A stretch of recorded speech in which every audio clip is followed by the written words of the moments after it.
roasting coffee at home is the best, but it can get real expensive and there are a lot of different machines out there. So recently I borrowed the Sandbox Smart Roaster, and I'm going to talk about whether it's worth the asking price for a beginner to intermediate home roaster.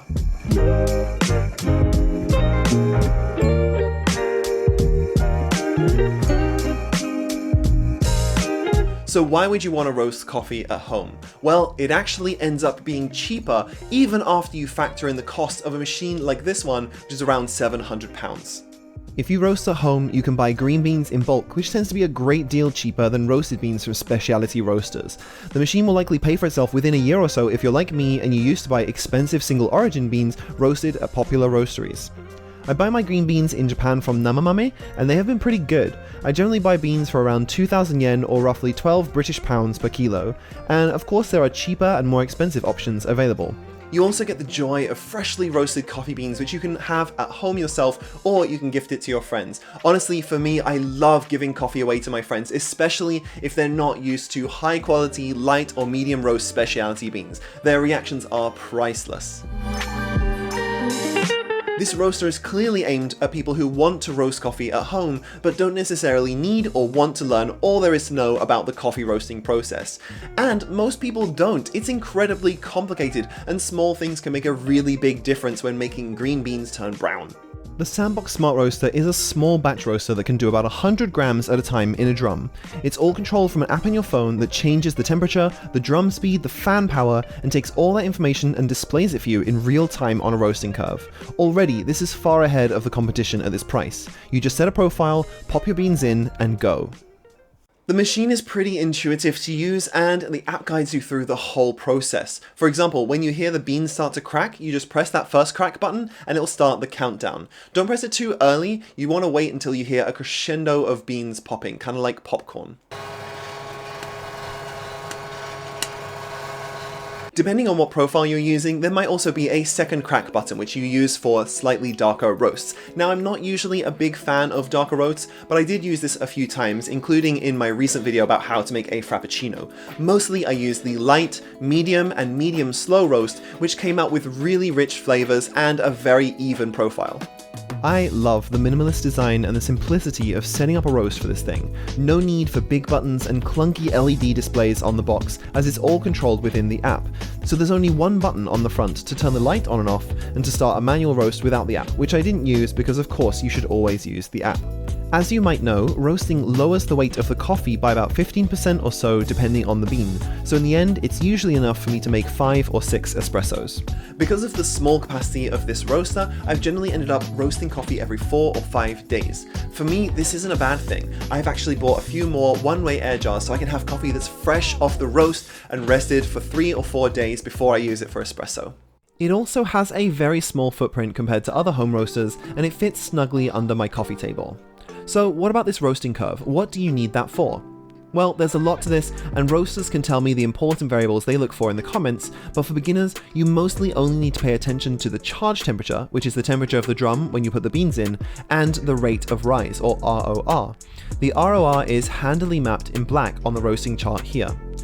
You start measuring the rate of rise after the turning point, which is where the temperature starts to rise after the initial drop from cold coffee beans being dumped in. Scott Rayo talks about how important the rate of rise is in his books on coffee roasting, and he said that most uninteresting and boring tasting coffee is the result of a flat or negative rate of rise. Getting this kind of information on a small and inexpensive home roaster is absolutely amazing at this price range. I think the next cheapest alternative which would have this kind of information would be the Ileo Bullet, which costs more than double how much this machine costs. Yeah, no, it's more than triple.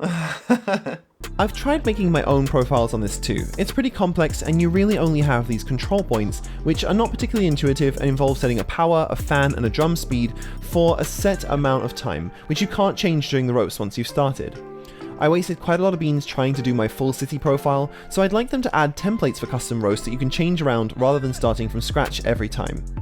If you don't want to figure out how to do this, then you absolutely can rely on the normal roast profiles. It's not super smoky, but you'll want to put this under your extractor fan or near a window. And I really like the cooler that comes with it, because it not only cools the beans quickly, but it also pulls a lot of the chaff off the beans. When you finally do put it in the jar, you don't end up with a lot of the roasted skins of the coffee beans adding a lot of, well, chaff. The chaff also flies all around the box and kinda gets into everything, so you can use the brush that comes with the machine to clear it out. I use a small handheld vacuum to get all the chaff bits off before they fly around my kitchen and get stuck on walls. Now, I wouldn't be being honest with you if I didn't tell you that I had a few issues using the Sandbox Smart Roaster. The hardware is mostly very good, but there was one hardware issue that really bugged me, and that was the light and the window. The light is positioned at the back, so it shines right into your eye when you look through this window, and I really can't see anything about what's going on with the roast. More expensive or commercial scale roasters will have a little window and a paddle, so you can take a look at the coffee beans as they're roasting. When trying to roast a profile with the Smart Roaster, you're basically going to get what you get, and you can really only think about changing things for the next batch after the roast is done. Now, I don't really know how to solve this issue with a drum roaster like this one, and it might not be possible to solve without a big design change. It is a little bit of a problem for more advanced roasters who want to see what's happening with the green beans at every single stage of the roast. Other than that, the hardware is mostly great and the build quality is top notch. However, there were a few issues with the software as well. As I mentioned before, the app uses something called control points to tell the roaster what to do at different stages. They're pretty hard to figure out how to set for a custom roast, and they can't be adjusted in the middle, so if you're thinking of using this to develop profiles for a bigger batch roaster, I'd say this isn't the right machine for you. While I've had the roaster, they've updated the software and they made the advanced and competition profiles VIP members access only. Before they did this, I was able to try some of the competition profiles, but I'm not really sure what the value of this is when there's an obvious caveat.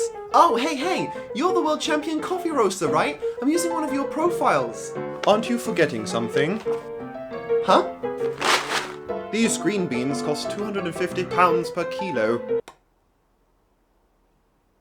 The advanced profiles were mostly for bean types, for example, Ethiopian Yirgacheffe honey processed, which I also didn't find all that useful. What I'd really like to see is the advanced profiles giving you something like sweet mild body or maximum fruity flavors, or even something like a fast browning phase and an explanation of what types of beans to use and what flavors you could expect to get out of that. Of course, this might take a lot of work, but for me, this would make paying for the advanced profiles worth thinking about. I've had a few glitches with the software, like the cooling cycle starting by itself, and the control points not activating when I need to use my phone for something else, but even in the few weeks I've had to access the roaster, there have been some updates and fixes, so I have faith that the software side of things will continually be improved and fixed up to avoid these issues in the future. I'd really like to see a preview of each roast profile added in the future. As it is right now, it just shows you the control points, and I don't know what that curve is going to look like until I put the beans in and just let the roaster do its business. This is standard on software like Artisan, and it could be added really easily and add a lot more information right from the start.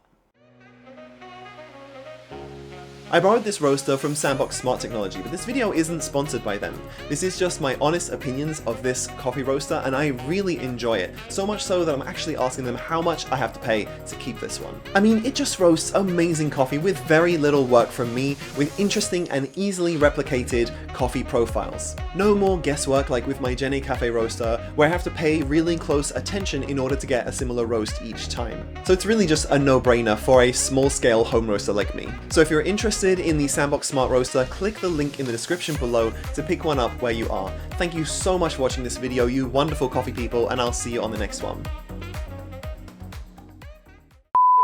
For example, when you hear the first crack button, you just press the that was bad. Now, I don't really know how to solve this issue with a drum roaster, like a drum roaster? God, I've been in Japan too long. I'd like to see a roasting curve. A roasting curve? He said that. Dying. So if you're interested in the Sandbox Smart Roaster, click. I had some issues using the Oh my god, please rename it.